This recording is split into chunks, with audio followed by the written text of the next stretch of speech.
পেহেলগাঁও ঘটনার পর দেশ চাইছে প্রত্যাঘাত, আর তাই এবার একের পর এক পাক ক্রিকেটারদের ইনস্টাগ্রাম অ্যাকাউন্ট ব্যান করা হলো। বাবার আজম, মোহাম্মদ রিজওয়ান, শাহিন আফ্রিদের ইনস্টাগ্রাম অ্যাকাউন্ট বন্ধ করে দেওয়া হলো। ভারত সরকারের নির্দেশে পাক ক্রিকেটারদের ইনস্টাগ্রাম অ্যাকাউন্ট বন্ধ করলো মেটা। ভারতে বন্ধ বাবার আজম, মোহাম্মদ রিজওয়ান, শাহিন আফ্রিদি, মোহাম্মদ আমির, নাজিম শাহ, হ্যারিস রফ, ইমাম উল হকের ইনস্টাগ্রাম অ্যাকাউন্ট বন্ধ করে দেওয়া হলো।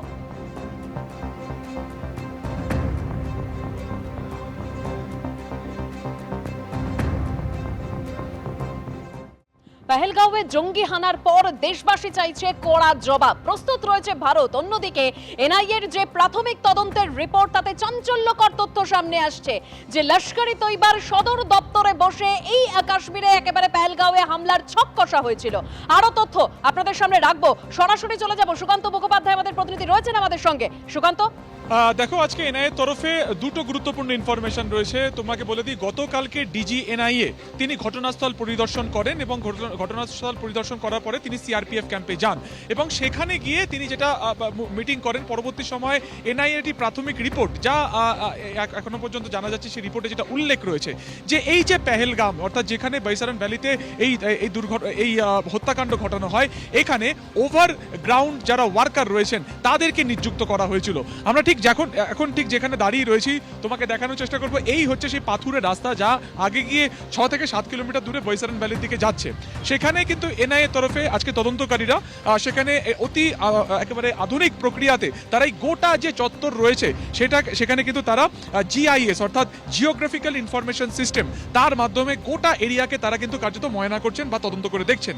অর্থাৎ এই যে বৈসারন ভ্যালি, সেটা কত দূর পর্যন্ত বিস্তৃত, তার ঠিক পিছনের দিকে যে লিডার ফরেস্ট তুমি দেখতে পাচ্ছ, এই লিডার ফরেস্টটা কতটা এরিয়া জুড়ে রয়েছে এবং তারপরে যে বৈসারন ভ্যালি রয়েছে সেইটা কোন জায়গাতে রয়েছে, অর্থাৎ একেবারে জিওগ্রাফিক্যাল ইনফরমেশন ম্যাপিং, যার মাধ্যমে একেবারে অ্যাকিউরেট ভাবে তারা জানতে পারবেন যে এই গোটা উপত্যকা বা ভ্যালি কতটা অংশ জুড়ে ছড়ানো রয়েছে।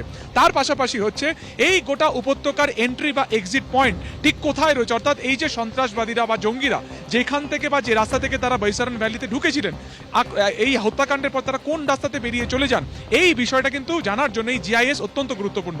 এনআইএর তরফে আমরা জানি যে এর আগে তারা ঘটনা রিকনস্ট্রাকশন করেছিলেন। তার পাশাপাশি আমরা জানি যে তারা গত পরশুদিনকে 3D ম্যাপিং এর সাহায্যে গোটা এরিয়ার তারা কিন্তু কার্যত প্রদক্ষিণ করেছেন, বা বলা যেতে পারে যে গোটা এরিয়াকে তারা মানে ম্যাপ করেছেন, গোটা কতটা পরিধি জুড়ে এটা রয়েছে। আজকে যেটা ইনফরমেশন পাওয়া যাচ্ছে যে এই ঘটনার সময় যখন এই হামলা চালানো হয়, সেই সময় কিন্তু ওজিডব্লিউ অর্থাৎ যেটাকে বলে যে ওভারগ্রাউন্ড ওয়ার্কার 14 জনকে নিয়োগ করা হয়েছিল। তাদের মূলত যে ভূমিকা রয়েছে সেটা তোমাকে বলে রাখি যে তারা পুঙ্খানুপুঙ্খ ইনফরমেশন সেটা কিন্তু তারা জঙ্গিদেরকে পাস আউট করেছিলেন।